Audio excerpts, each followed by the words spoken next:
Hello and welcome to PMI's Leading for Business Excellence podcast. I'm Susanna Clark, Managing Partner of PMI, the performance improvement, consulting, training and apprenticeship firm. This podcast brings inspiring stories from across the globe and a multitude of different sectors. We talk with great leaders who share their experience and what business excellence means to them. In this episode of Leading for Business Excellence, we turn our focus away from the daily operations of the organisation and take a look at the responsibilities and implications for the board. My guest is Helen Mahy, Chair at NextEnergy Solar Fund and Non-Exec Director at SSE plc and Gowling WLG. With a wealth of experience at board level, Helen is direct and open about what works and what doesn't. From getting a good fit and setting the right tone at the top, to board member diversity and the need to provide both support and challenge to the exec team. Helen also shares her advice on how to go about extending your career to include a board position and what to look out for in selecting the right organisation for you to work with. I do hope you enjoy this episode. Thank you very much for joining me today, Helen. I'm delighted to have you with me. It's great to have the chance to talk to you about all of this. Thank you very much for inviting me.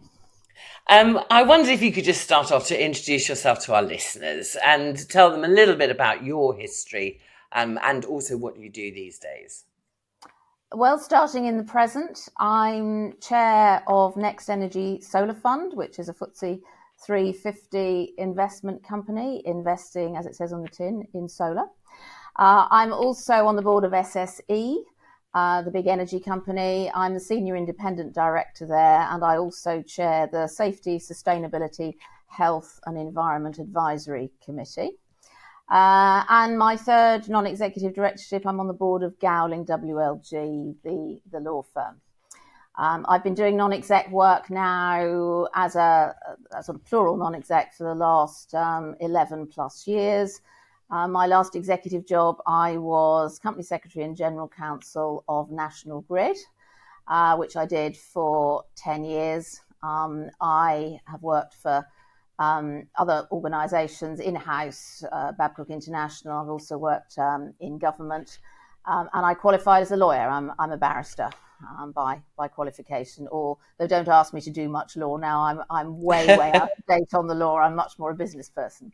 And I know you talked about what you do currently as in chair and non-exec, and you mentioned when we were first talking that actually it's quite unusual to have somebody who is trained as a lawyer in those sorts of roles.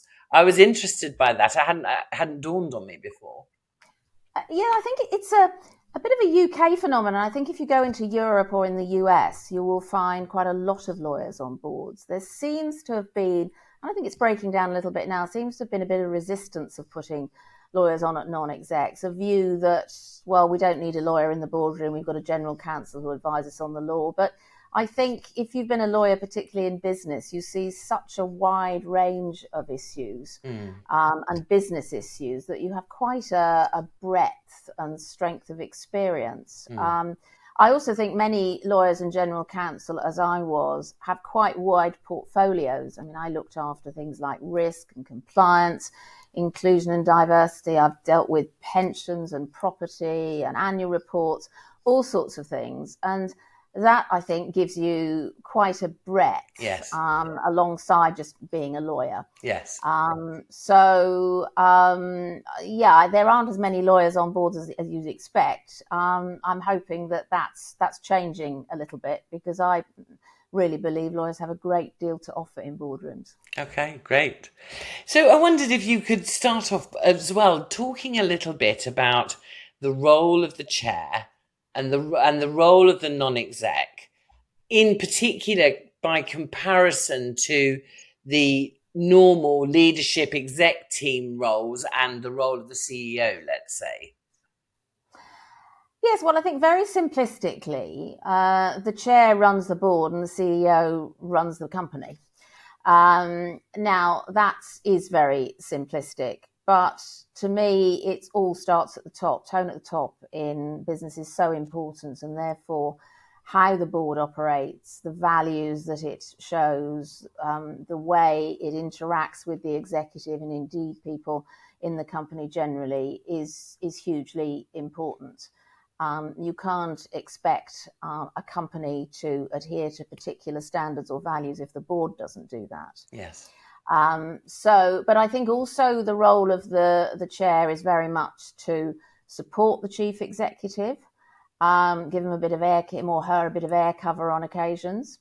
And the non-executives are a key part of any board. Why are they there? Well, they're there to ensure that the executive don't go off and do things that they shouldn't. They're there to look after the shareholders. So often when companies go wrong, you see, the non-executives weren't challenging enough. Well, maybe that's the case. But 50% of the role is to challenge the executive. But in my view, 50% is to support the executive as well. Okay. And I think good boards are diverse in the widest possible definition of that. So you will have as many executive directors that you will have there will be a CEO who's obviously got the experience, and normally a finance director who clearly will have the financial experience, and maybe 1 or 2 operating directors.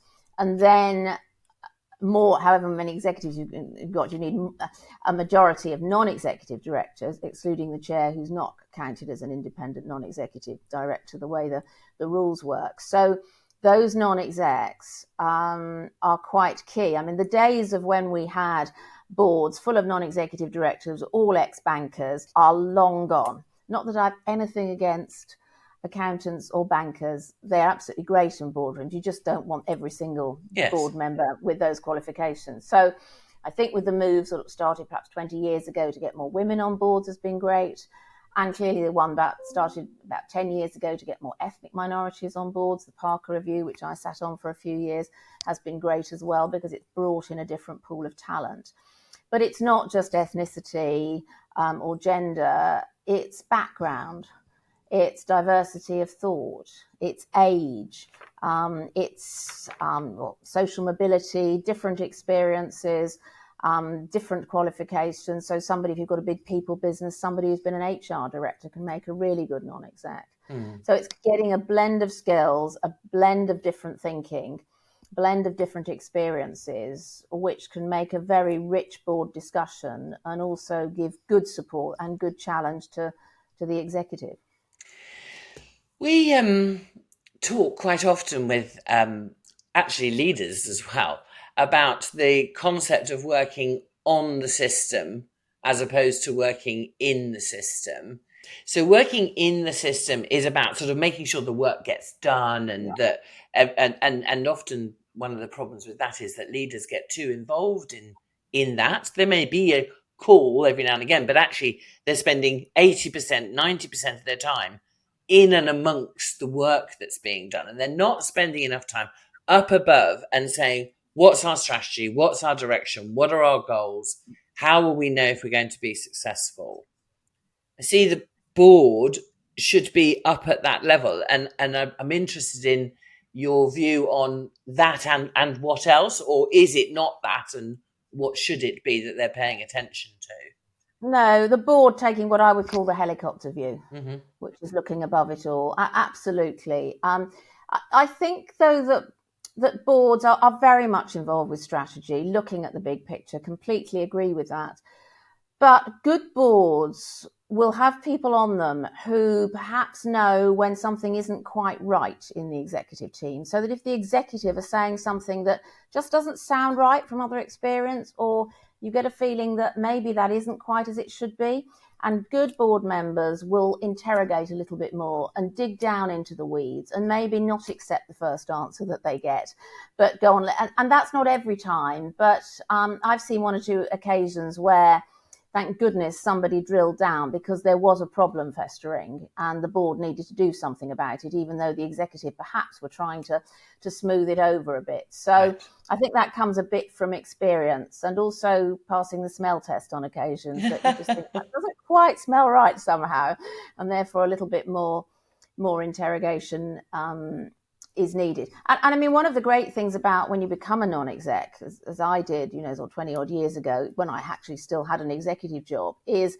in an executive job, you're very much involved with the detail. A non-exec thing, you have to take a lot on trust. You can't be involved in all the detail. You have to take board papers as they're given to you.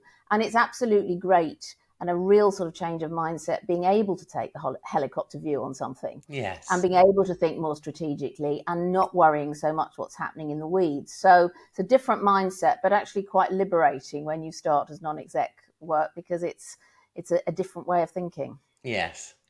And you talked about interrogating where the smell test doesn't quite work for you. I guess a good board team will have that curiosity will be wanting to ask those questions to understand. Absolutely will. And I'm a great believer in getting out and seeing the business. Now, it's a little bit more difficult perhaps in financial services, but most of the companies I'm involved with or have been involved with have had quite big operations. So actually going, with SSE to see where they're upgrading the transmission line, or see what happens in a distribution network, or go out and see what the challenges are of repairing and maintaining an offshore wind farm, is absolutely great, because you understand much more about the business, and you can see where some of the pinch points are, and understand and interrogate, if you like, in a better way, because you see some of the challenges on the ground. So that sounds very, I'm going to use the word modern, because I sort of have this image historically, certainly when I think back to when I was in financial services, that the board was in a boardroom and it wasn't out looking at how the business works. I think that has changed a bit, certainly with the companies I'm involved with. And over as I say, I had my first non-exec role 21 years ago when I went on the board of Arga Food Service, the cooker, the oven manufacturers. And in all the companies I've been involved with, we've been encouraged very much to go out and meet the businesses. And I don't see how you can do a job as a non-exec without understanding on the ground what the business is all about. I mean, I have at various companies chaired safety committees, and actually going and not just talking the talk, but walking the walk, and going on site and seeing almost, opening the cupboards and seeing if they're tidy, or are there slips, trips and fall hazards, or are people driving on site at the right speed, etc. It's very powerful. The staff love it when people go out and show an interest in what you're doing, particularly if it's somewhere like the Orkneys or north of Scotland, which is quite a difficult place to go on. It takes quite a time to get to. Yes. But also they're very proud of their workplaces and really keen when someone shows an interest that it matters. And we're only as safe as our least safe person, and we want everybody to. Well, I want, and certainly we do at SSE, want everybody to get home safely, and therefore it's really important that directors go out and show that it matters to the board. Yeah. And by the way, the boards I'm involved with, we always have safety as the first item on our agenda. Nothing is more important than that. And indeed, if you have a serious safety incident, everybody feels it. It's yes. People matter the most, and particularly that they get home in one piece. You mentioned being on the committee that also included sustainability with SSE. I'd be interested just to know a bit more about how you say absolutely safety is your number one agenda item. Out of interest, where's sustainability sitting, not just in one company, but across the companies that you're working with? Sustainability, I think, is getting to be at the heart of what every company does. Interestingly, the two companies I'm involved with now, energy companies, well, one of them, solar, we're completely green, and we are very much seen as a sustainable fund, and our reporting, what we do on nature and wildlife, etc., is really important to us. We voluntarily report on it, even though we don't have to, and the amount of money we give to charities, all that sort of stuff. We want to be seen as good corporate citizens. For somewhere like SSE, they have been at the forefront of sustainability issues. And indeed, we're not just green energy. We do have thermal energy as well. So obviously we're looking at our emissions, scope 1, 2 and 3, and really trying to be the good corporate citizen, really having a strong, good targets to meet our emissions targets, going forward, etc. I always think, though, it's quite important to remember it's not just the planet; it's people and profit too. And the 3 Ps, in my view, are very important. I think with NextEnergy Solar, we pay one of the highest dividends in the market, and I think probably people invest in us for that just as much as the fact we're green. Let's not be pull the wool over anybody's eyes. But even the law firm that I work for, we're Gowling WLG. They're making great strides there, not just to help clients with their own sustainability issues, but also showing that we're doing everything we possibly can to be a sustainable organisation in our own right. So I think, and it matters. It matters for employees, it matters for shareholders, it matters for young people wanting to join. Young people coming out of university now, I see that they want to join organisations who take the planet and climate change seriously. Yes. That's really, really important, which it probably wasn't 10 or 20 years ago. So companies have to be doing the best they can to attract the talent that they need to, move companies forward. So I still think that in the listed world, where obviously I have most experience, yes, there are funds and organisations who are wanting to invest in green companies, if you like, but the majority, I think, are still very concerned about the bottom line, about the profit, or about capital growth. I don't think we've got there yet in really embedding sustainability in investors' minds. You talked about some of the diversity within the board and how, used to be, there was a huge focus, as you said, on getting women onto a board. You mentioned now there's ethnicity, the diversity. Are there any other trends that you see emerging? I think overall in business, and it's not just boards, people are very conscious of background, social mobility. You see this in universities wanting to take more children from perhaps more difficult backgrounds or state schools. So I think boards are looking at that now. Certainly neurodiversity, diversity of thought, I think is extremely important. But looking at experience, most boards now, I think, and you see it in annual reports, will look at the skill sets that they need and who's got those skill sets. Now, obviously, you need somebody with relevant and recent financial and accounting experience to chair an audit committee. Of course you do. But it's what else do you need? So, as I said earlier, people with companies with a huge people content, services, they will need board members who understand about managing people.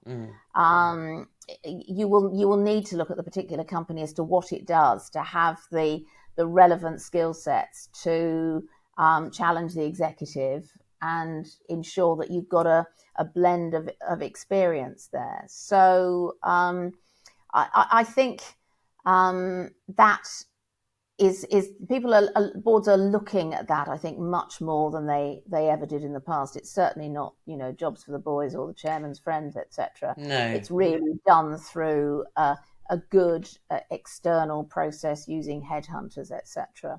So that has moved on enormously. The interesting thing of which I think one has to be a little bit careful about in boards is when you're going through a recruitment process and you get down to a short list of 2 or 3 and interviewed, etc. Often people say well, how are we going to decide between A or B or A, B and C? And the question is often asked, do they fit? And we all tend to recruit people who are like us. So the person who's easiest to get on with you will think, oh, well, they've got all the other relevant skills. We'll take A because we'd get on better with him or her than we did with B or C.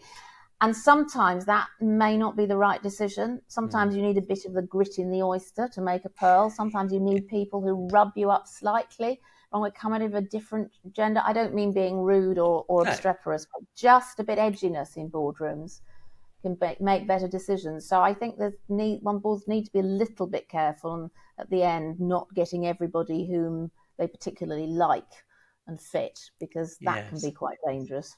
I mean, it is a similar story, isn't it? You know, within just a team, within an organisation, you just hire a bunch of people you get on really well with. They're going to work is a delight, but it may not actually get you anywhere. Exactly.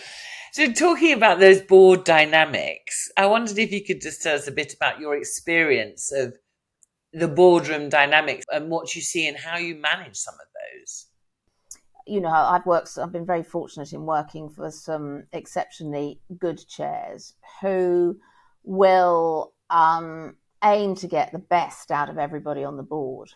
And some directors, be executive or non-executive, are naturally quite quiet, only want to speak 2 or 3 times, but often when they do, it's absolutely spot on and you can hear everybody listening, you hear a pin drop. Others perhaps tend to speak more, maybe air ideas. Everybody has their own different style. And I think really good chairs will make sure that, if you've got 8 directors in a room, the output of them is like having 12 because it's so good with the debate, etc. They also won't give their thoughts first or dominate the conversation. My current chair at SSE, Sir John Manzoni, is excellent at that. You never know really what he's thinking until he's got all the views out in the room. So he doesn't dominate, and then he will give his thoughts. Really, really great, because you feel you can come at it from whatever angle you wish to. Yes. But chairs also, I think, need to, on occasions, be quite tough. If you've got a board that's half going one way and half another, and it's all, sometimes chairs need to sort of corral things and say, sorry, let's stop here, bring a bit of order to it.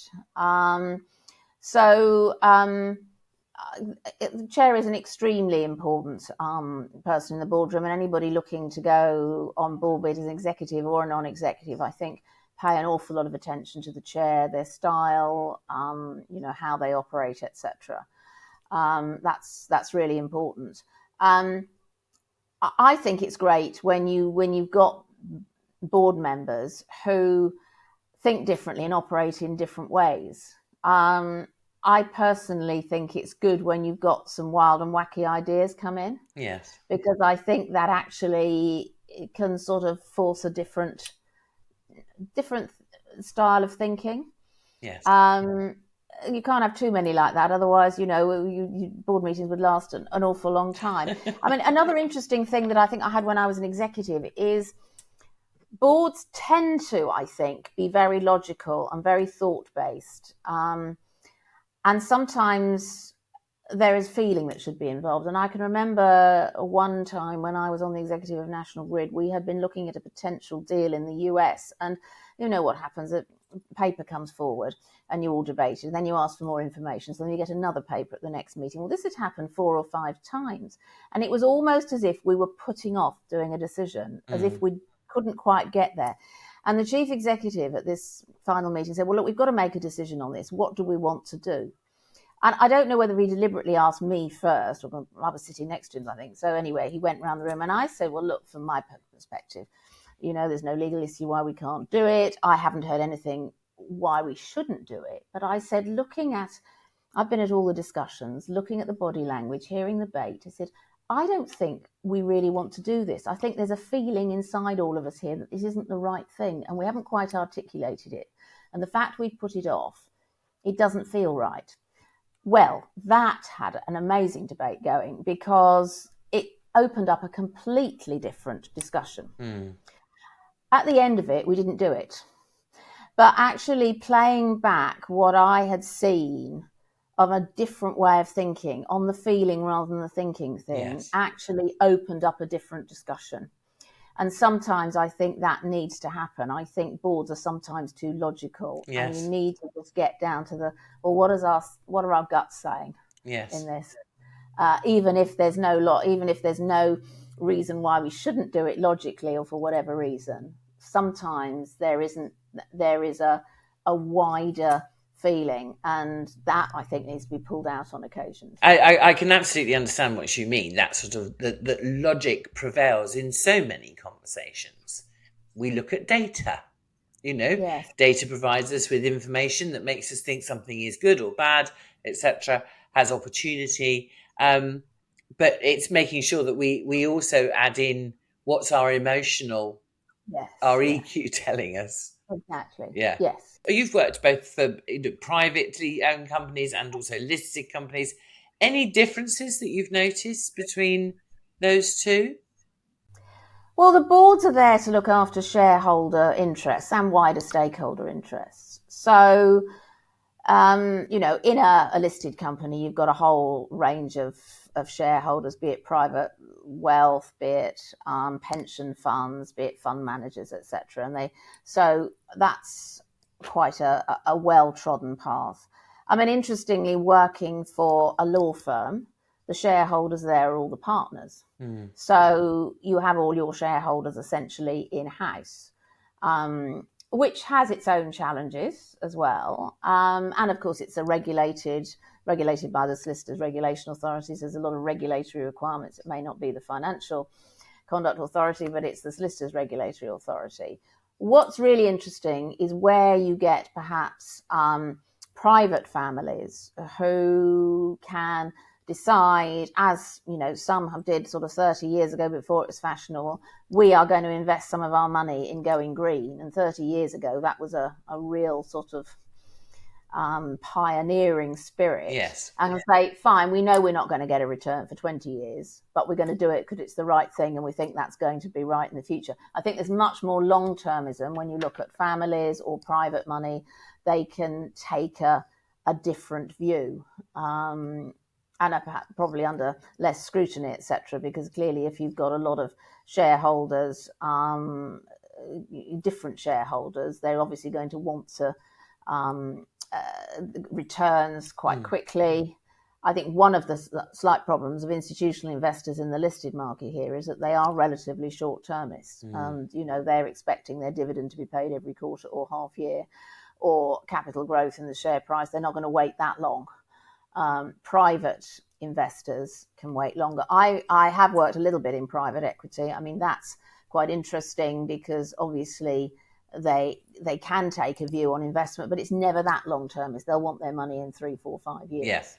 The private companies or high net worth individuals or high net worth families who can decide to take a long term view if that's the way they decide to go. But in all of these things, boards are there to ensure that shareholder interests are protected, and wider stakeholder interests like employees. So that isn't so different. But perhaps some of the drivers, are different. Out of interest, we were talking about your move into a non-exec role. How did your first transition come about? Well, it was 2002, a long time ago. I was at National Grid, and we were just done the merger, Lattice Grid merger, so I was very busy. And my chairman called me in one day and said, we're thinking that some people in the sort of layer below board, as it were, we should be thinking of giving you executive opportunities. So I put you in touch with an organisation who's going to help you to find one. And to be honest, it was the last thing I wanted. I had a very busy executive job. I'd never thought about being a non-executive. And I sort of smiled with gritted teeth thinking, this is what I really want. Anyway, well, an organisation was not a headhunter, but they were trying to work with chairmen to find people such as myself to be a new pool of non-executive directors. This was pre-women on boards or anything. And so I met them a couple of times, and 3 or 4 months later, I suddenly got a call from them saying, and literally this is absolutely true, the first question was after the pleasantries, do you like cooking? And I said, well, I love cooking. I've just had a very successful dinner party this weekend, blah, blah, blah. And they said, well, Arga, the cooker manufacturer, are looking for a non-executive director, and they want a female. And they want somebody who'd be interested in their products. So I said, well, marvellous. And I was just looking at having a new kitchen, didn't think I could afford an Arga, and thinking, gosh, maybe if I go on the board, I'll get staff discount.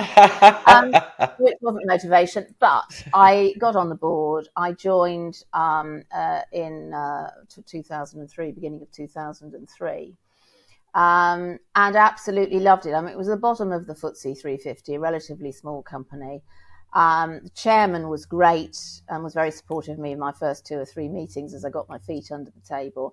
But I absolutely loved it, being able to move from an executive role when you're being very detailed to move to a different area, different business area, which I was very interested in. And being, taking the helicopter view, as I said earlier, being a strategic thinker, if you like, and also getting staff discount on the products. I have to say that I was on the board 7 years. That I think I spent far more than I ever earned. So it was a complete lost leader for me, but absolutely enjoyed it. And great experience, absolutely great experience. And interestingly, I mean, a lot of the issues that Arga were having were similar issues that I was dealing with at National Grid. So things like pensions and succession and tax planning or whatever. There were fewer noughts with Arga, and perhaps it was a bit more straightforward. It was very similar issues, so you could use the learning from one to another. Yes. So I really enjoyed it, and when I came to leave National Grid at the beginning of 2013, I'd come off Arga then. I was on the board of Stagecoach, the transport group then. I left because, interestingly, it was for domestic reasons. 2013, I found myself in a situation with 4 over 80s who all needed support. Now, I didn't do full-time caring, but I had 4 of them who needed, dealing with social services, dealing with care, looking after their money, sorting out everything, and doing a full-time job. 80-hour week, whatever it was, and all this was impossible. Yes. So I agreed with a Grid that I would work my way out and concentrate on a plural life, which is what happened. And it took a while to build up a plural a raft of companies where I was on the board, but it worked out quite well over the last 11 years or so, and has given me the flexibility to have more time to do what I needed domestically. Yes. But also given me some new huge challenges, and I've been involved with some great companies in the meantime. So it's all worked quite well, not quite as I intended it, but one thing I would say to people if they're thinking about doing non-exec stuff, do try and get one while you've got a full-time job or you're in an executive job. If obviously have to get your boss or whatever on side with that. But I think most companies now realise that allowing senior members of staff to have a non-executive role is beneficial for them and the company. Yes. And it's great to see if you like it and give you another side. And I actually think I did my job at Grid better because I'd seen other companies as a non-exec. Yeah. And you said the chair was very supportive, helped you through your first few meetings. But out of interest, did you do any training, as it were? To take that transition from I am busy, doing an operational role, I'm in the middle of everything, to I now need to fly at the height of a helicopter, is a shift change, isn't it? Yes. I suppose I was fortunate in that since sort of when I went on the board of Arga for the last 4 years, I had been sitting at board meetings and committee meetings. So I knew how boards operated. Right. Clearly, I knew the requirements for listed companies. I understood counting reasonably from having sat at audit committees, etc. So I think I was in a relatively fortunate position. What I needed to do, and it was very much on the job, was understand the business of Arga. So it was understanding about cook and manufacture because I didn't come from a manufacturing environment, but that was very much on the job, going to Telford where they manufactured Argos and talking to them, etc. I think, though, there are some very good tailored courses for people who maybe join a board where they've got huge operational experience but don't have the listing rules experience, for example, or don't have the financial experience of a listed company. There's some very good tailor-made courses to get them up to speed. I didn't really need that. Mine was much more about the business. Yeah. But I think now, in the world that we're living in, with people wanting to get a broader field of non-execs, the ability to get them up to speed more quickly is there with various courses and organisations providing help in that respect. So I don't think people should be put off by the fact they don't feel they're trained in a particular area. And so in your role as chair, thinking about how you run the board, what are the things that you're looking for to pay attention to ensure that you understand the health of the organisation you're with, and that the right things are being done? I mean, I know you can visit and you can even do site visits and see the operation to understand about the way the organisation is working, but it's the board reports that really is your intel, isn't it? Yes, it is. And I think I'd say three things there. My old chairman at National Grid, Sir John Parker, used to say the first two important things are strong financial control and sound administration. And he's absolutely right on that. The numbers and how things are run are vitally important. The third thing I would say is the quality of the executive team is really important as well. So that, the quality of the CEO and the finance director, they will drive much of the business. Yes, certainly looking at the annual reports and certainly looking at the reporting, that's really important as well.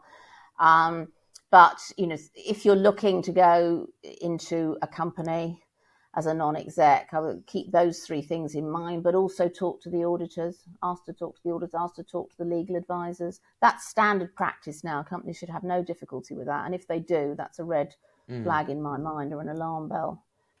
It is quite hard to take things on trust. I think if you've been in an executive role, particularly as a lawyer, when you go into a new company, you will never know absolutely, is there something there that's problematic. But I think if you bear these in mind, looking at the financial position, talking to the auditors, assessing the views of what you think of the chief executive and finance director, and indeed, if you're in people who are involved with the PR world in the city, etc., anybody who might have known of the company, just ask them quietly, what do they think? Have there been any issues? Have there been any murmurs? Have there been any rumours, etc.? You're never going to be 100% sure, but those rules, I think, are as pretty good to follow. Mm-hmm. And do you think there's a sort of sweet spot? I'm thinking of a young company, young entrepreneurial company that's innovative, that's growing, but is probably still, got owner founders in situ and possibly a leadership team, but not a board. In your opinion, what would you say would be the signals that you would suggest that they would benefit from a board? Well, I think that there are a lot of such companies like that, and directors, non-execs who specialise in actually going and sitting on those boards. Maybe they've founded their own company and they've sold it off or whatever, and they've got a lot of expertise in that area. It's not my particular expertise, I think, with founder companies, but I think for each company, it comes back to what I'm saying. What do you want on your board? And if you're a new company, you've not had perhaps a non-exec before, what skills are you missing? And to me, it would seem somebody who's maybe done it before and has got some of the scars on their back. Maybe somebody who knows your industry better than you do and has got a wider experience of it. Maybe somebody who can give you a bit more depth on your financial controls, etc. If that as the business grows. So I think if you're looking for people to come on the board, what do you want them for? Is really important. when you look to hire a new recruit, let's say, a new non-exec, what are the key things that you're looking for? It will depend on the skill set. So you will say if somebody, and the way it works on listed boards is you can only stay for a certain number of years, normally 9, some companies say it's 6. So you're going to have people rotating off all the time. And that's quite good for companies because they get a variety of different experiences. So the skill sets are the first thing that you have to look at.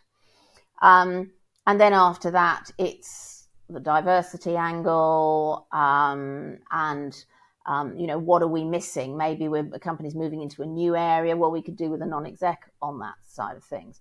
I mean, generally, once you've got the skill sets sorted and saying, well, we need somebody who must, tick B 1, 2, and 3. After that, how do I assess people? Well, for me, it's 4 things, and this would be the same as an executive or a non-exec. First is what I call the IQ. Have they got the knowledge? Can they do it? Have they got the right sort of skill sets that we want, be it accounting or legal or whatever we're looking for, or marketing? 2 is the EQ. That's part of the fit. Are they going to be, talked about being careful about fit before, but, are they going to be a good team player on the board? Have they got emotional intelligence? The third one for me, which is a bit of me, not necessarily anybody else, is what I call CQ, which is cultural intelligence, which some people would say is part of EQ. For me, it's understanding, can they understand what the company is going to be? Will they get to understand what the company is about? Maybe it's somebody from a different background or different country. Will they understand what it's like to be on this particular board?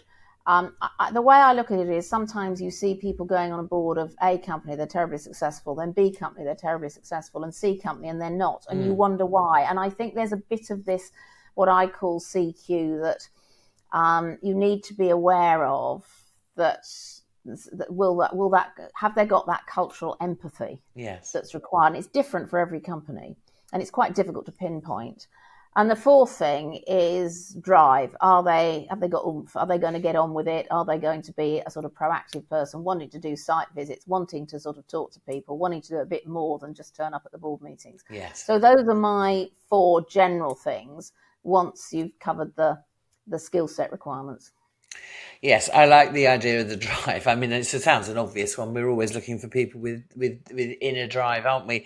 But I think, it's very different. I'm a governor at a school, and it's that piece about do I want to go in and see what the actual classrooms feel and look like, and how the teacher's interacting with the children and so on. Yes, exactly. Same thing.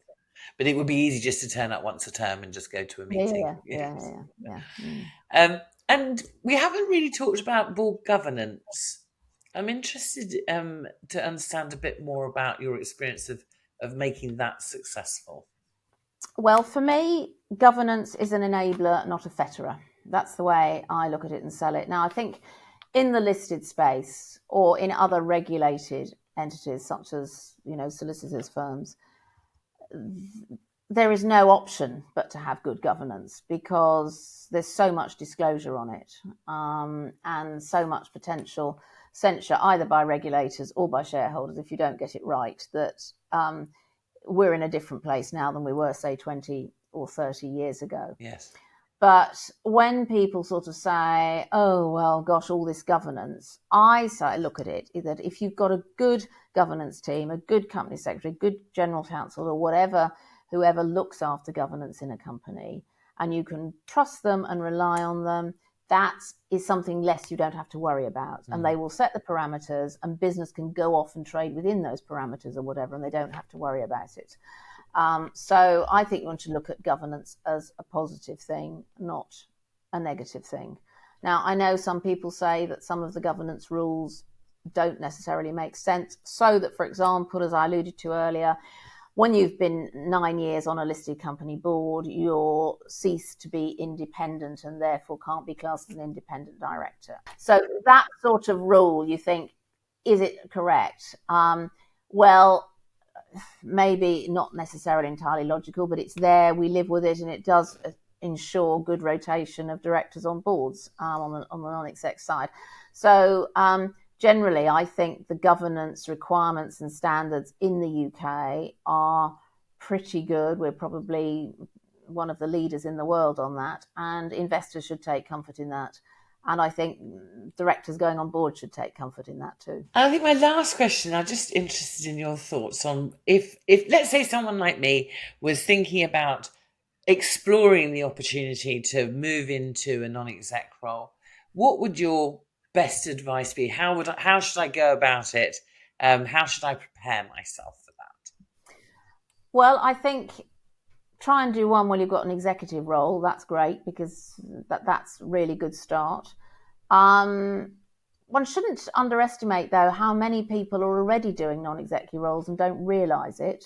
Is maybe trustees of charities were effectively non-executive directors, or school governors, or on housing associations.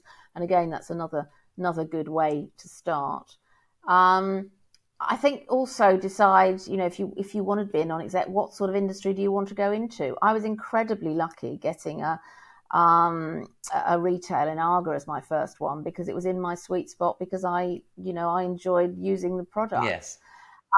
But also I think letting people know that you might be thinking about a non-exec role, that's really important, because there is still a lot of networking going on. Headhunters might be used, but it's amazing how many headhunters get told by chairman or people on board to put that person on the list because I know they're interested and I know they're good. And also think about your CV. I mean, one thing I learned very early on was my CV, if I was going for another general counsel role, would focus very much on my legal qualifications and background and experience. If I was going for a non-exec role, the legal bit would be about that much, and all the other things I'd done would be much more important, as I mentioned before, like risk and compliance and pensions and all this sort of thing. It's not doctoring your CV, it's just playing down some items and majoring on others, which show the breadth of what you've done, which I think is very important for if you're going to do the non-exec role. So, yeah, all those things I think about and, have a go. As I say, it can start small with a charity. Or indeed, the other thing, which I should say, is it's that larger companies, I think, have started doing is, say, if you are, an executive in one division, they will put you as a non-exec on a completely different division. Okay. So you can use your skill sets in a different area, and that's quite good. I've heard of quite a few companies doing that now to develop their own employees and understand more about the business, and that gives you, you're not there as the detail person if you're a non-exec on another part of the company. So if that's an opportunity, I would encourage people to do that as well. Recognizing that, if you become a director of a company, whether you're non-exec or executive, you have certain liabilities and they're not distinguished whether executive or non-executive. So looking at things like what D&O insurance have got and what indemnities you get from the company, etc., are also important, as long with all your due diligence, talking to accountants and lawyers, etc., to make sure the company is healthily run. So it's not something to be taken lightly, but I'm glad I did it and don't regret having a plural career at all. Helen, thank you so much for your time. It's a joy to talk to you, and it's such an interesting area that many of us don't really necessarily get a chance to hear this background and understand more about these roles. So I really appreciate your time today. Thank you. Many thanks. Enjoyed it. Thank you so much for listening to this Leading for Business Excellence episode. If it's inspired you to think about the challenges your leadership team or exec face and how they respond, do get in touch via team@pmi.co.uk. Or, of course, have a look at our website, which contains a wealth of information and our leadership development programme. I'd love to hear from you, so please do get in touch.